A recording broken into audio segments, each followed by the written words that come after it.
not have been possible without the generous contribution from the Hazel family. They have consistently supported the zoo over the years, and for that we thank them. And we have Colleen here today. We thank her. Morgan Hazel unfortunately could not be present.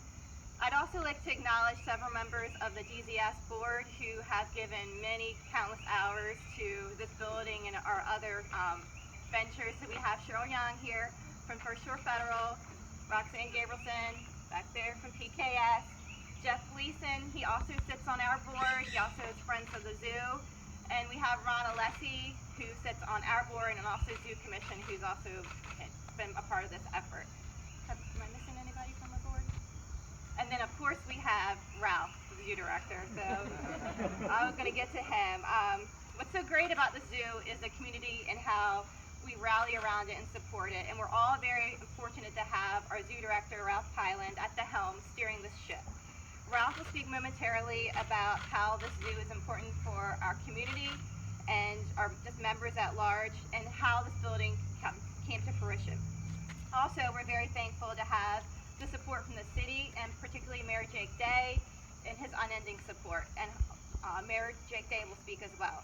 This beautiful building was the brainchild of Becker Morgan, and I'd like to acknowledge Ron Morgan here on behalf of Becker Morgan. And finally, Delmarva Veterans Builders made this vision a reality. We can't say enough good things about DVB, their workmanship, their professionalism, and their community-minded spirit. And we have Chris Eccleston here on behalf of DVB, so we thank you so much, you and your team. And with that, I'd like to turn it over with Ralph to tell us about what this conservation center means for our zoo and our community.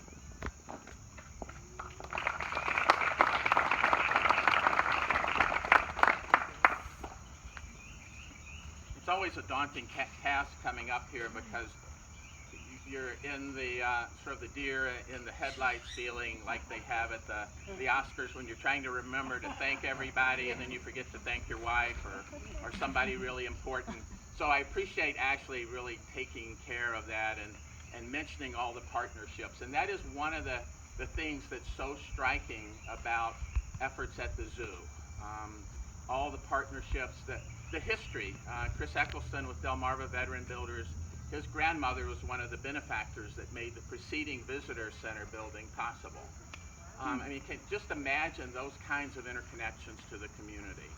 And the Maryland Heritage Areas Authority, the Lower Eastern Shore Heritage Council, all those groups help provide funding, help work with us to do the planning that we did with Becker Morgan, the master planning that led to this design. And what a wonderful design. It honestly looks like this building has been here for a while. It doesn't look like a brand new building plopped down. It fits the site and it fits the zoo. And I don't want to take up too much of your time. I just want to mention two things. In part, this building responds to the history of the zoo. One of the first questions I got coming here walking around the zoo was, where are the snakes? Where are the reptiles? Yeah.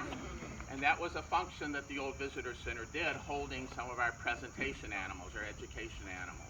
Well, now we have a building that responds to that question. Where are the snakes? There'll be some right here, along with other reptiles. But in responding to that, we're taking really a giant step forward for the zoo in terms of the types of things it can do. And it's important to see the name on the building, Conservation Center, because we're moving from just exhibition to partnering in programs that are relevant to world conservation. One of the animals that we're working on bringing here, Ian Shelley, our registrar, is in conversations with the Maryland Zoo to bring in something called the Panamanian golden frog. It's a type of frog that's extinct in the wild.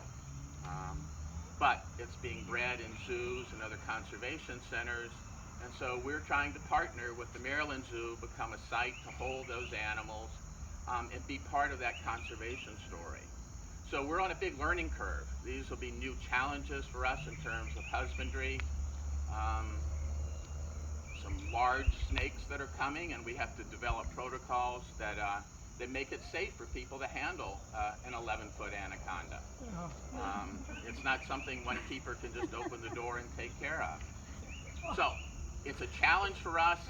It's an expansion that I think will pay dividends over a long time for the zoo. We're still growing in our capacities, growing in the things that we can provide our community, responding to expectations and then extending beyond those expectations. So thank you to everybody who's made this possible. It really is a community effort. The other day I got a call from someone from New Jersey coming down on vacation, and they were saying, what's it cost to get in the zoo? And I said, it's free, and they were absolutely flabbergasted. This is a unique product in this community, unique across the country, something to really be proud of, and we're making a mark. And so I thank everybody for all the help, the zoo staff, DZS, Zoo Commission, Mayor Day and the City Council, the Mayor's Office. Thanks to everybody who's made this possible. So glad you could be here. Please take a walk around the building in a little bit and see what we're going to be able to offer. Thank you.